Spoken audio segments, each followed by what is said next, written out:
सन 1927 में गठित हुआ। कॉन्सेप्ट समझते हैं पहले कि है क्या। साइमन कमीशन का कहानी शुरू करने से पहले तुमको जानना होगा कि हम लोग जो पढ़े थे 1919 का मॉन्टेग्यू चेम्सफोर्ड रिफॉर्म।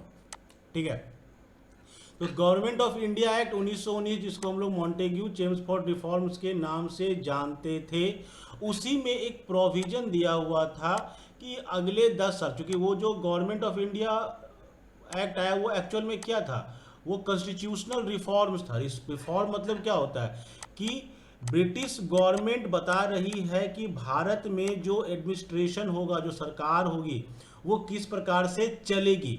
तो उस रिफॉर्म में क्या बोला गया था, याद करो।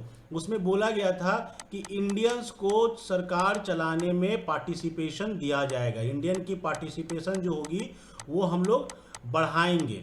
ऐसा प्रोविजन किया गया था 1919 के गवर्नमेंट ऑफ इंडिया एक्ट में। और इसी एक्ट में कहा गया था कि आफ्टर 10 ईयर हम लोग वापस आएंगे और 10 साल के बाद फिर से रिव्यू करेंगे कि जो हमने 1919 वाले एक्ट में किया उसका क्या इम्पैक्ट पड़ा और हमको कहाँ कहाँ चेंज लाना चाहिए। इस प्रकार का प्रोविजन किया हुआ था। तो गवर्नमेंट ऑफ इंडिया एक्ट 1919 में प्रोविजन था कि कमीशन सेटअप होगा। ठीक है, 10 साल के बाद जो स्टडी करेगा कि जो गवर्नमेंट की स्कीम है उसका क्या प्रोग्रेस है और क्या नया सजेशन हो, मतलब नया क्या स्टेप हो। ऐसा 1919 में ही बोला हुआ था। तो अगर 1919 में बोला गया, अब बोला गया कि 10 साल के बाद हम आएंगे वापस। ठीक है, तो 1919 के 10 साल बाद कितना होगा, 1929 में एक्चुअल में आना चाहिए था कमीशन को। मतलब क्या हुआ कि हमने एक एक्ट लाया, अब सरकार जानना चाहती कि हम जो एक्ट लाए वो कितना अच्छा काम किया और उसमें क्या क्या चेंजेज होना चाहिए। तो ऐसा हम 10 साल बाद एक रिव्यू कमेटी बैठाएंगे। दैट कमेटी सेट करने का कॉन्सेप्ट था। लेकिन हुआ क्या कि 1929 में ही ब्रिटेन में इलेक्शन अनाउंस था। ठीक है, ब्रिटेन में इलेक्शन अनाउंस था और उस समय जो सरकार थी, ठीक है, लिबरल पार्टी की सरकार थी। तो लिबरल पार्टी की सरकार को लगा, नहीं होता है कि अब चुनाव होने वाला है तो चुनाव के पहले क्यों ना हम सारा मुद्दा सलटा लें। तो लिबरल पार्टी की सरकार थी, इसने 2 साल पहले ही यानी 1927 में ही एक कमेटी का गठन कर दिया।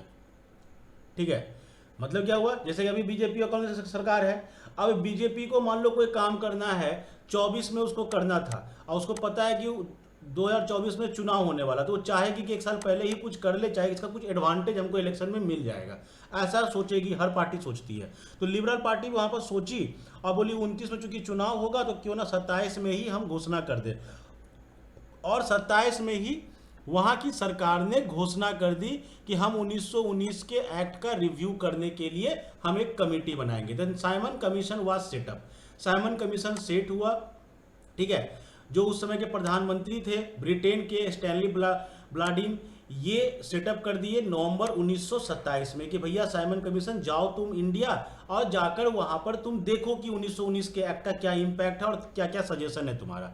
तो कमीशन सेट किया गया। कमीशन को बोला गया, commission was recommend to British government whether India was ready for further constitutional reform or not. मतलब जाके देखो कि भारत में भारत के लोग नया संविधान या नया एक्ट के लिए तैयार हुआ है कि नहीं, वहां कुछ चेंज करना चाहिए कि नहीं। क्योंकि याद होगा तुमको, थोड़ा सा रिकैप करते हैं, 1919 में 4 इंपॉर्टेंट बात बताए थे। एक बताए थे बाइकैमरलिज्म लाया गया था, एक बताए थे डायरकी लाया गया था, एक तुमको बताए थे कॉमनल अवार्ड को बढ़ाया गया था और एक बताए थे ऑर्डिनेंस लाया गया। 4 इंपॉर्टेंट पॉइंट था। तो बोला कि इतना करना है, इसी को कंटिन्यू करना है, किसको और आगे ले जाना है। जाके देख के आओ भारत के लोग तैयार हुआ हैं कि नहीं है। साइमन कमीशन का नाम का एक कमेटी तय कर दिया गया और इस कमेटी में 7 मेंबर बनाए गए। ठीक है, कमेटी में 7 मेंबर जोड़े गए। 7 मेंबर जो थे वो गोरे थे। मतलब क्या था, वो अंग्रेज थे, वो इंग्लिश मैन थे। ठीक है, और इस कमेटी का चेयरमैन बनाया गया सर जॉन साइमन को। So that is called Simon commission because Simon जो थे वो चेयरमैन थे। तो 7 मेंबर बना दिया गया। ठीक है, और इस प्रकार से एक साइमन कमीशन 1927 में ब्रिटेन में गठित हो गई। ठीक, अब इसका इंपैक्ट इंडिया पे क्या पड़ेगा, सोचो।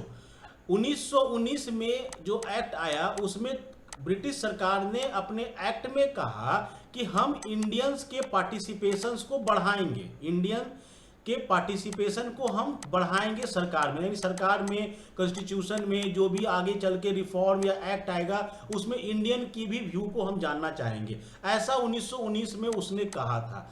अब जब 1919 को रिव्यू करने आ रहे हो तुम और भारत में कॉन्स्टिट्यूशनल डेवलपमेंट लाने की बात कर रहे हो कि अब आगे कैसे यहाँ पर कॉन्स्टिट्यूशनल डेवलपमेंट आएगा, तो यहाँ पर जब इस बात को बोल रहे हो तो तुम्हारा दोनों बात तुम्हारा कॉन्ट्राडिक्ट कर रहा है। एक तरफ तुम बोले थे कि इंडियंस को पार्टिसिपेशन देंगे और एक तरफ तुम 7 मेंबर को चुने हो, सब अंग्रेज चुन लिए हो, तो भारत को कहां मिला पार्टिसिपेशन?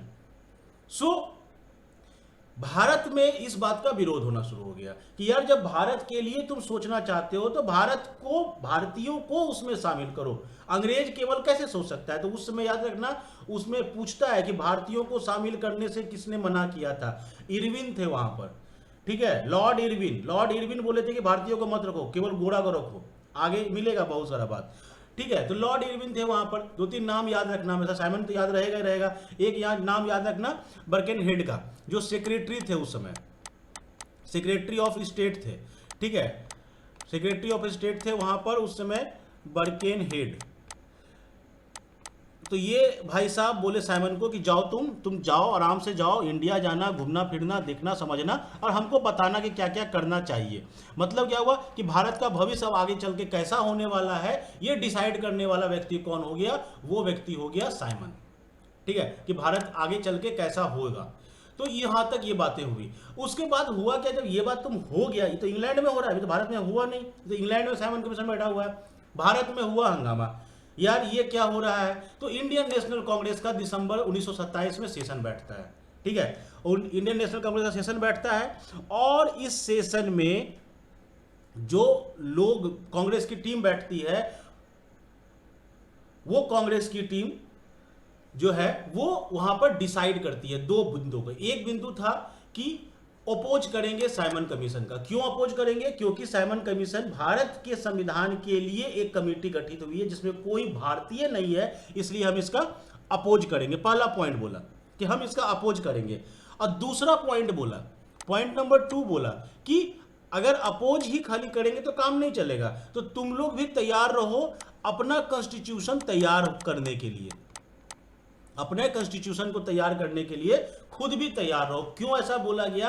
क्योंकि बर्किनहेड जो थे, जो भेज रहे थे साइमन को, उनके कानों में भी ये खबर जा चुकी थी कि ऐसा हो सकता है कि भारतीय इसको अपोज करें।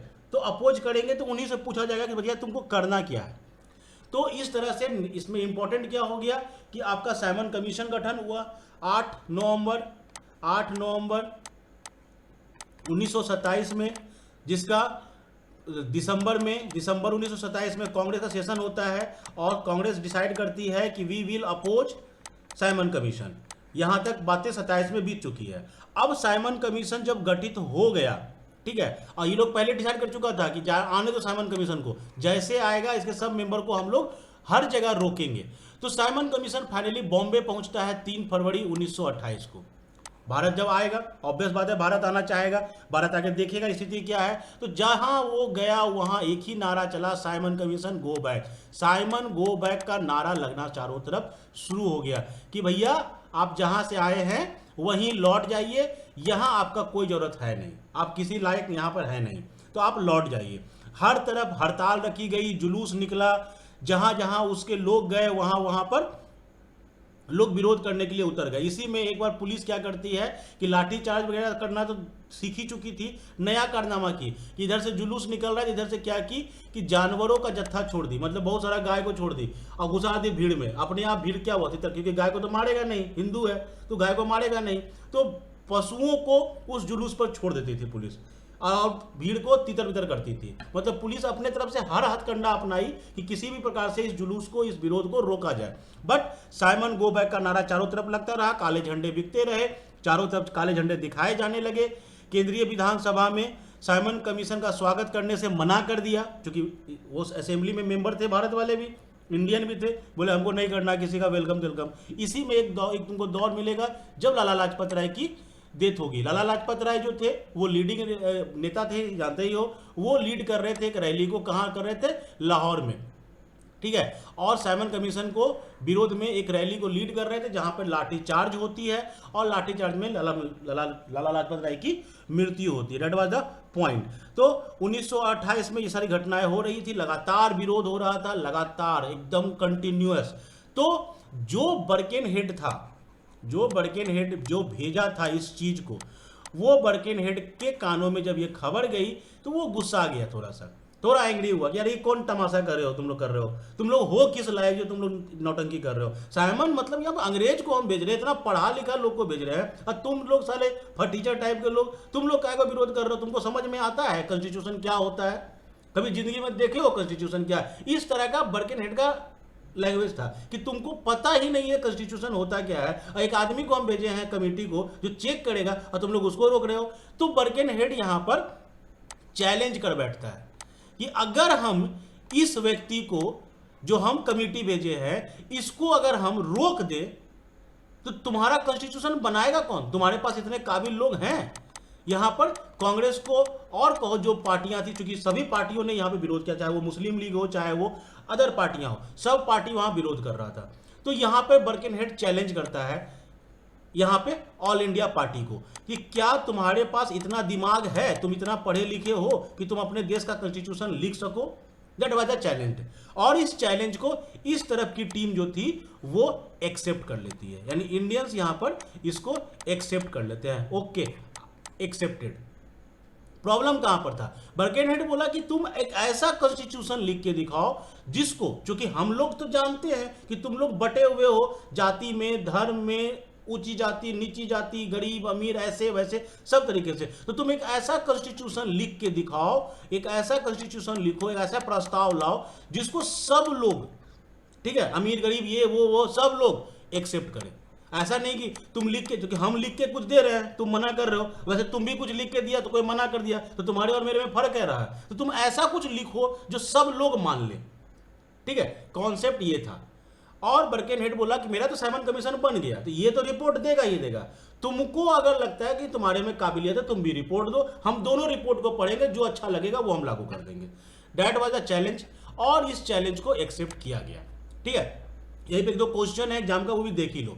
जैसे people of India agitated against the arrival of Simon commission because, Bharat के लोग इसका अराइवल, साइमन कमीशन के अराइवल को अपोज कर रहे थे। क्यों अपोज कर रहे थे? पहला ऑप्शन दिया हुआ था Indians never wanted to review, वो नहीं चाहते थे कि 1919 का रिव्यू हो कभी। दूसरा है Simon commission recommended the abolition of dyarchy in the Providence, ये तो आगे मिलेगा कि साइमन कमीशन एबोलिश करने के लिए बोला डायरकी को हटा दो। और तीसरा ऑप्शन है there was no Indian member in the Simon commission. चौथा है the Simon commission suggested the partition of the country. बताओ कौन सा ऑप्शन सही होगा? तो ऑब्वियस बात है क्वेश्चन ऑप्शन नंबर सी सही होगा, क्योंकि साइमन कमीशन में टोटल मेंबर इंग्लिश मैन थे जिसका विरोध भारत के लोग कर रहे थे। एक क्वेश्चन और इसी पर पूछा गया था कि एसेशन रीजन दिया हुआ है, ए दिया हुआ था the Congress बायकॉटेड the Simon commission. Okay, सही बात है, कांग्रेस बायकॉट तो कर रही थी, ये एक स्टेटमेंट सही है। दूसरा रीजन इसका दे रहा है कि Simon commission did not have a single Indian member, तो इसी कारण से विरोध कर रही थी। यस, ये विरोध यानी कि क्या होगा, both A and R are true, सही है, and R is the correct explanation of A, यानी आपका आंसर क्या हो जाएगा ए। तो